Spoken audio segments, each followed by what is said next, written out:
재무제표 연습에 대해서 한번 공부해 보도록 할게요. 우리 첫 번째 문제 보시면 재무상태표를 작성할 때 유의해야 할 사항 중 가장 적절하지 않는 것은 이렇게 있죠. 자산은 유동, 비유동 자산으로, 부채는 유동 부채, 비유동 부채로 구분한다. 맞는 표현이죠.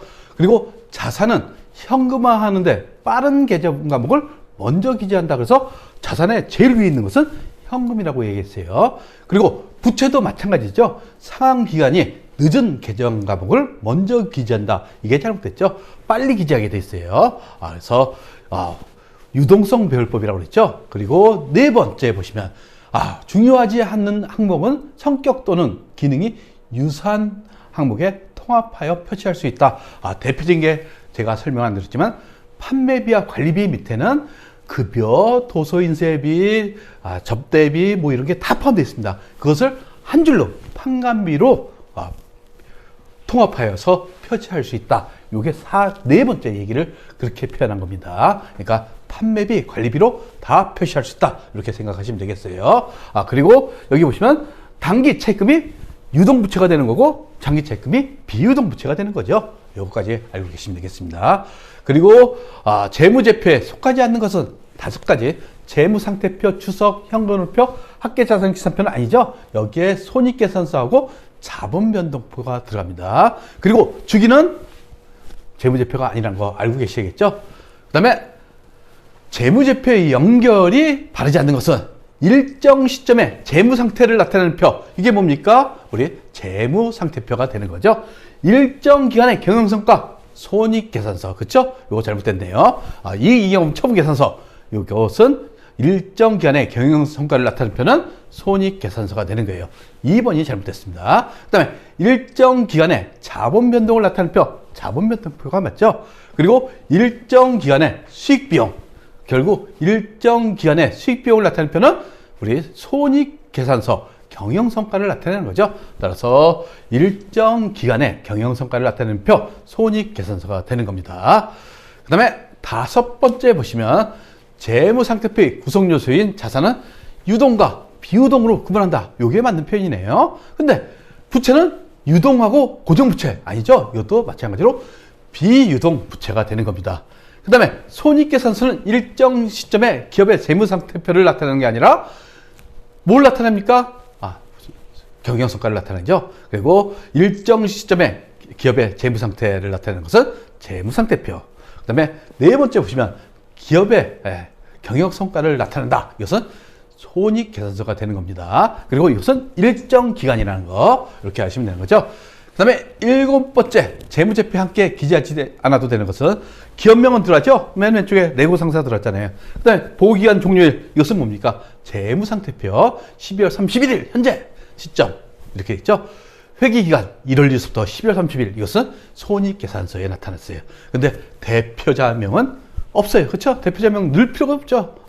그리고 보고 통화 있죠. 보고 통화. 그리고 원화로 할 수도 있고 달러로 할 수도 있고 파운드화로 할 수도 있고 RMB 즉 중국 돈 인민폐라고 하죠.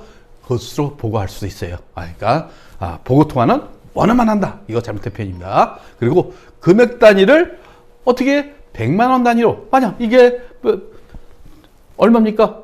1조예요. 1조. 그렇죠? 한번 세 보세요. 1조. 그러니까 100만 원, 억, 천억, 1조 이렇게 되죠. 이것을 어떻게 하나로 억 원 또는 100만 원으로 줄여서 표시할 수가 있어요. 이것을 참고적으로 알고 계시면 되겠죠.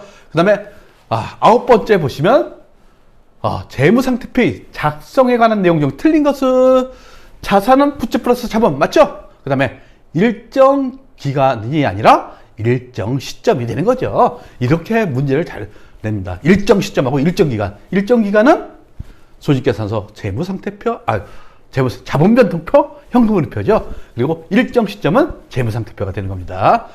외상매입금과 지급어음을 합쳐서 매입채무라고 표시하죠. 그 다음에 재무상태표는 표제, 그쵸? 표제가 제목이라는 얘기입니다. 상호, 회사명, 작성연월일, 금액의 단위를 표시해야 된다. 그래서 재무상태표 양식 보시면 되겠어요. 그리고 11번째 보시면 기본 구조에 대한 설명이다. 재무상태표죠. 유동성이 낮은 항목부터 배열하는 것은 지가 아니죠. 잘못되어 있습니다. 높은 항목부터 배열하게 됐어요. 그리고 비유동자산은 투자, 유형, 무형, 기타, 비유동으로 구분한다. 이거 반드시 외우셔야 돼요. 투자, 유형, 무형, 기타, 비유동. 그 다음에 유동은 당자, 재무자산. 그 다음에 자본은 이것은 전산에게 2급에 나왔는데 자본은 이것은 법인기업일 때 자본금, 자본잉여금, 자본조정, 기타 포괄 소익누계 2기형으로 구분하게 돼 있어요. 이것은 전산회계 1급 때 자세히 배울 겁니다. 그리고 법인기업이라고 그랬죠. 그리고 개인기업은 자본금만 나타납니다. 그 다음에 13번째 문제 보시면 손익계산서 작성 기준에 대한 설명 중 가장 잘못된 설명은 수익은 실현주의라고 그랬죠. 그래서 원칙적으로 판매수 쪽에 수익으로 잡게 돼 있어요. 그 다음에 수익과 비용은 순액으로 기재함을 원칙으로 한다. 아니죠. 재무상태표나 손익계산서 다 총액으로 기재하게 돼 있어요. 그리고 비용은 관련 수익이 인식된 기간, 즉 수익 비용 대응의 원칙에 따라서 인식하게 돼 있습니다. 그리고 수익과 비용은 대원칙은 발생주의를 원칙으로 하게 돼 있죠. 그리고 15번째 유동자산 항목으로만 구성된 것.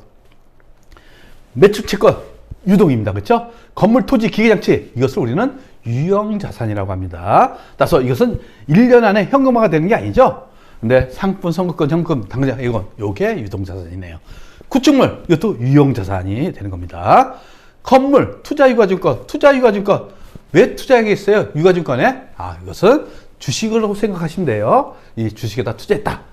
결국 이것은 비유동자산이 되겠죠. 그래서 이것은 투자자산이 되는 겁니다.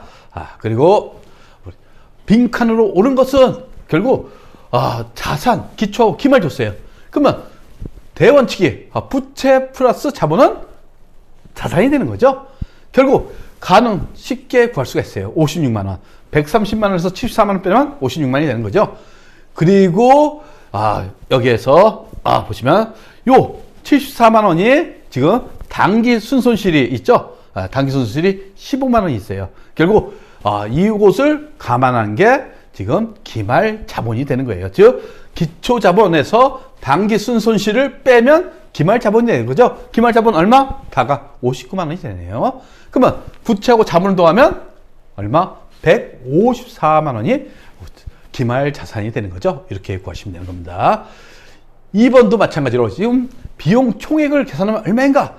이것은 요소를 여러분들 머릿속에 그려놓고 초기에는 이렇게 연습하셔야 돼요. 기초 재무상태표 있어요. 하나씩 집어넣으세요.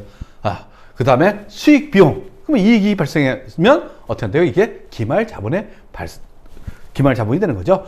지금 정기말 자산 총계, 이게 기초 자산 총계가 되는 거예요. 얼마? 500만 원. 그 다음에 정기말, 이게 기초 부채 총계가 되는 거죠. 정기말이 기초가 되는 겁니다. 200만 원. 그러면 얼마? 자본이 300만 원이 되는 겁니다. 그리고 여기에 기말 자산이 얼마? 단기말 630만 원. 그 다음에 단기말 부채가 300만 원. 그러면 여기 우리 기말 자본이 330만 원이 되죠.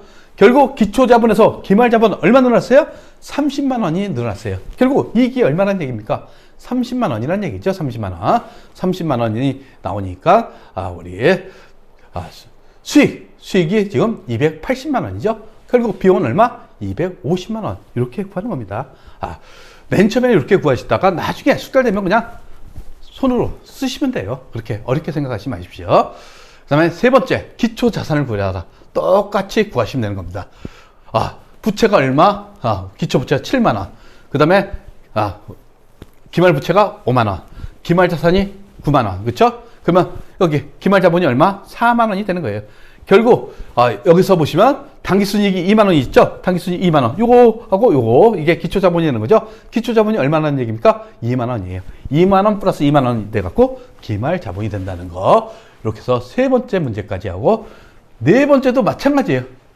빈칸에 들어갈 길 총 비용 이렇게 해서 계산하게 됐어요.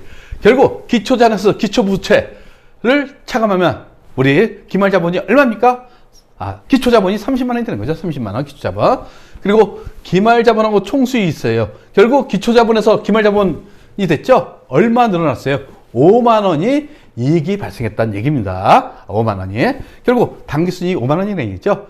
결국 당기순이익 5만 원이니까 총수익이 25만 원에서 총비용이 얼마나 얘기입니까?